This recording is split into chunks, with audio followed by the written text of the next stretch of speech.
Wanita ini adalah orang gila yang sangat takut hujan. Asalkan hujan, dia akan menegang dan pingsan di tengah hujan. Dia akan memasak lebih dari yang bisa dia makan. Beri banyak keju dan gosok. Maka tidak memakai sarung tangan. Cukup masukkan tangan ke dalam oven.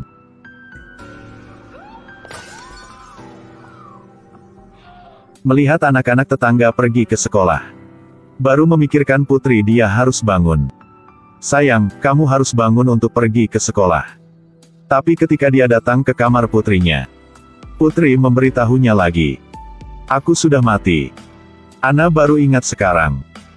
3 tahun lalu putri saya dibunuh secara brutal. Dia pergi ke sekolah dengan piyama untuk menjemput putrinya yang sudah meninggal. Tapi mendapat tatapan aneh dari tetangga. Teman-temannya menasihatinya untuk berpikir lebih banyak. Tapi dia masih tidak bisa menyingkirkan hantu psikologis itu. Hari hujan 3 tahun yang lalu. Putri yang bahagia pergi bekerja dengan ayahnya.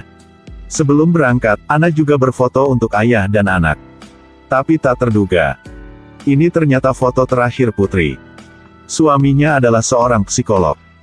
Mengkhususkan diri dalam studi tentang keadaan psikologis pembunuh berantai. Ayah dan anak masuk penjara. Di sana terkunci 1 orang. Pria ini membunuh dan memakan setidaknya 30 orang. Ketika sang suami hendak menilai pria ini, sipir tiba-tiba memiliki pekerjaan mendesak untuk mencari suami. Mereka keluar dan menutup gerbang besi. Tapi secara tidak sengaja mengunci gadis dan pria di dalam kamar. Anak berusia 8 tahun dibiarkan sendirian seperti itu. Dan pria di ruangan itu memiliki nama panggilan yang sangat menakutkan. Mike si pembunuh. 3 tahun berlalu. Ana masih belum bisa menerima bahwa putrinya sudah meninggal. Dia sering khawatir dan ragu. Jadi suaminya juga meninggalkannya. Sejak itu dia memiliki kebiasaan minum alkohol. Karena alkohol bisa membuatnya mati rasa dan melupakan masa lalu.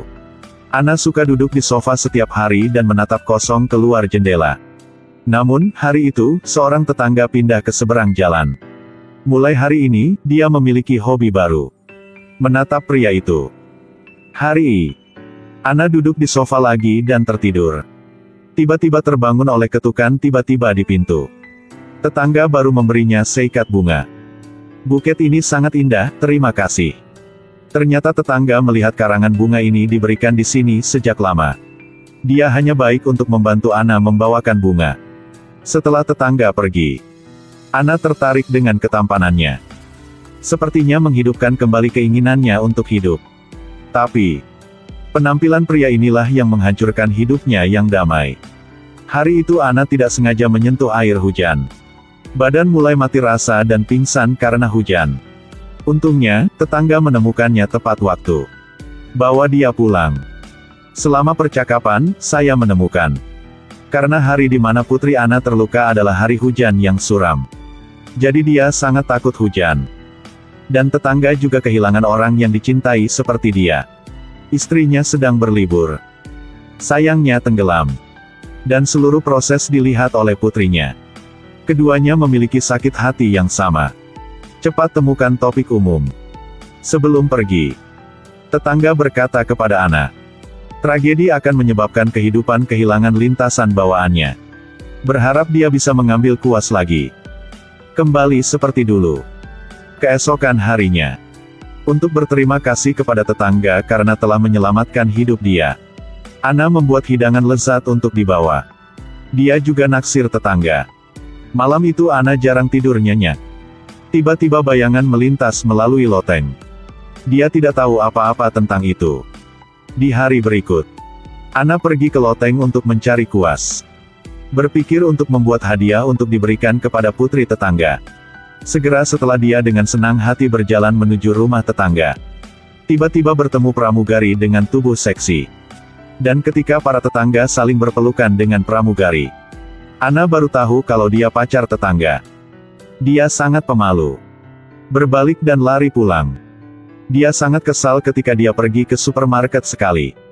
Beli banyak vodka dan bersiap untuk habisin semuanya. Dalam perjalanan pulang, dia melihat pramugari melemparkan sikat ke tempat sampah. Sangat marah segera. Langsung injak pedal gasnya.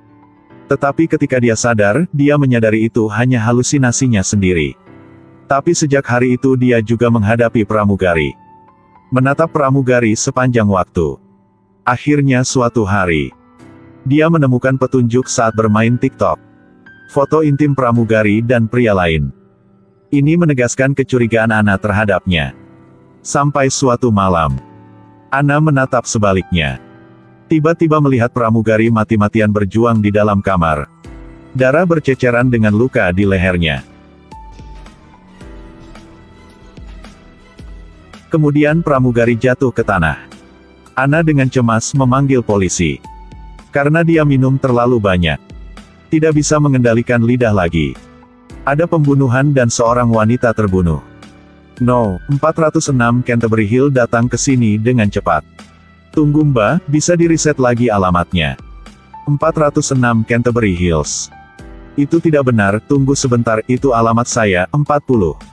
Adalah nomor 407, nomor 407. Saya melihatnya terbunuh dan dia berdarah. Bu, saya ingin Anda sedikit tenang. Cepat dan lakukan sesuatu. Matikan telepon. Dia bahkan tidak peduli bahwa dia takut hujan. Langsung ke dalam hujan. Seperti sebelumnya. Tubuhnya kaku lagi. Jatuh dalam hujan.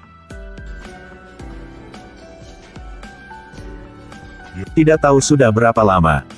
Orang misterius menjemputnya di tengah hujan. Bawa pulang ke rumah. Lalu ketika Anna bangun, polisi dengan cepat tiba di tempat kejadian. Menginterogasi tetangga. Tapi setelah beberapa saat, tetapi polisi kembali untuk menginterogasi Anna. Karena penyelidikan, pramugari masih melakukan pekerjaannya. Dan apa yang Anna lihat? Wanita kulit hitam mengira itu syal merah pramugari. Lihat ke sana dari rumah ini. Dari jarak sekitar 500 meter, ada kemungkinan Anna bisa melihat handuk itu sebagai noda darah. Dan ketika polisi melihat alkohol dan obat-obatan di atas meja, mereka semua sepertinya mengerti. Tapi Anna bersikeras pada apa yang dia lihat. Tapi tidak peduli bagaimana dia menjelaskannya. Polisi sama sekali tidak mendengarkannya. Langsung pergi, keesokan harinya. Anna masih belum menyerah. Dia pikir dia benar-benar terjaga saat itu. Lihat semuanya terjadi. Jadi dia dengan agresif bergegas ke rumah di seberang. Mengetuk pintu. Ketika tetangga melihat Anna, dia jelas tidak mengerti apa yang dia lakukan tadi malam. Bahkan jijik. Dia terbang ke Seattle tadi malam, oke. Dia sangat sehat. Apakah Anda minum alkohol tadi malam?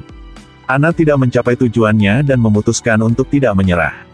Bahkan mengulurkan tangan untuk mengambil telepon tetangga. Ingin melihat riwayat obrolannya dengan pramugari.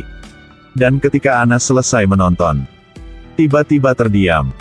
Sampai ke rumah, Anna masih belum menyerah. Dia merangkul sikap yang tidak berubah.